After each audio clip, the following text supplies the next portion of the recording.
This week marks a milestone for a major Duluth venue. For the first time since March, the DECC in downtown Duluth will begin hosting events again after taking steps to guard against the spread of COVID-19.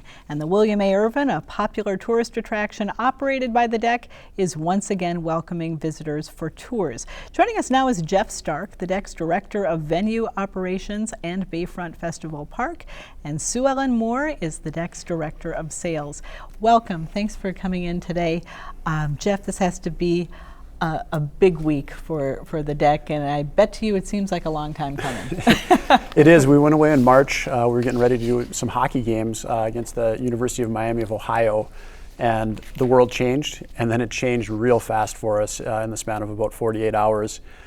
We lost a significant amount of business and bookings, and it was very difficult. But now we're seeing some movement. The Irvin is opening up tomorrow, which is Friday, and we've got a couple of other events coming up, a dance competition and some other signs of life. So we're trying to get back to our new sense of normal and be scrappy and kind of move through these next few months as agilely as we can. Mm-hmm.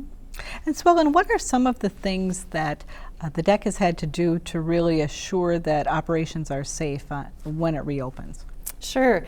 I am the Director of Sales, and I feel like I've been the Director of Cancellations since March, very sadly. And we're just a big convention center who loves to put on events state, nationally, internationally.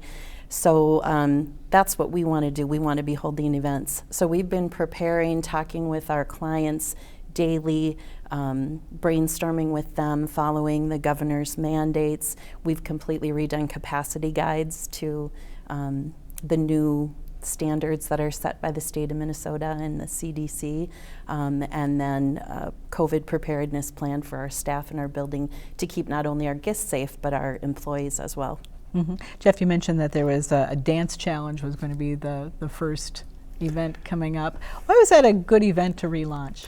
So it's interesting. We normally do, I'd say on the average, about 6 to 8 dance competitions that are hosted typically in Symphony Hall.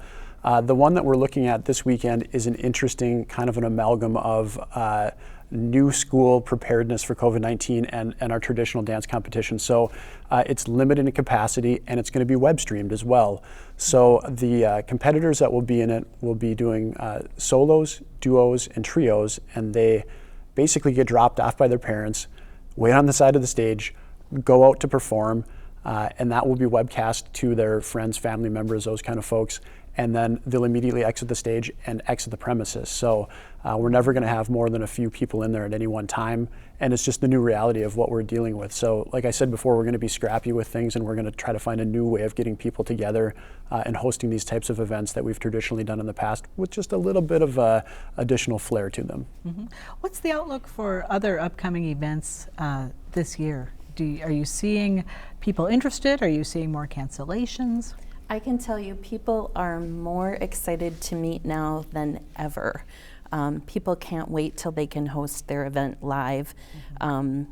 I don't know how many Zoom meetings you've done, but people are getting quite exasperated with the intensity of Zoom meetings.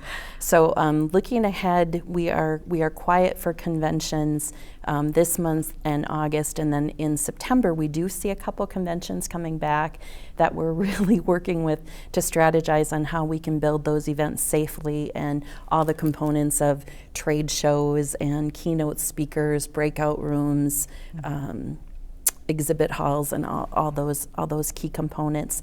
A lot of them are strategizing that there may be a virtual component now as well. Mm-hmm. And the William A. Irvin reopening this week, first time since 2017. What can visitors expect, and how big a deal is that to get it back online? It's been a saga in its own right. So it's something that we've been trying to put together and get a plan of action in place for the last few months in order to do it safely. So we've really taken a look at how we've done business in the past with large groups, taking an individual tour guide and walking them through that, and really redone how that looks. So now it's going to be a station-to-station tour. Folks will enter at the stern of the ship, go up into the engine room, and it'll be an interpreter that will be there in order to walk them through the space and then they will go on to the next station. And so it will be smaller groups, family members and individual parties that will be there. We'll space them out about 7 minutes at a time. And then, of course, the end of the gift shop at the end of it. So it's really a safe tour. It's a good experience. You're not going to be put with strangers. And we've really tried to hone in on making it a viable, family-friendly activity that is safely administered as possible, too, without losing any of those historical elements and aspects that people have come to love over the course of the Irvin and its tour season. Mm-hmm. A lot of people look at the deck and they think hockey. What's going to happen with hockey this year? Can we expect any games, any practices, any ice time? So it's interesting. We do have ice going in actually in the next week. So we'll put ice in on Monday, and then we've got some tournaments coming up the 17th through the 19th of this month, and then hockey camps of all things. If we do have a season for our collegiate hockey teams, the University of Minnesota Duluth men's and women's teams, we will leave the ice in for them. There are about 20 different plans on how that season might look if there are more flare-ups or if there's any other issues moving forward, and we've got contingency plans in place for all of those. So we're hopefully optimistic at this time that hockey will be played at Amsoil Arena again in the near future. All right, well, I wish we had more time, but congratulations on really achieving this milestone, and good luck as you go forward. Thank you. Thank you very Appreciate you much. coming in and talking.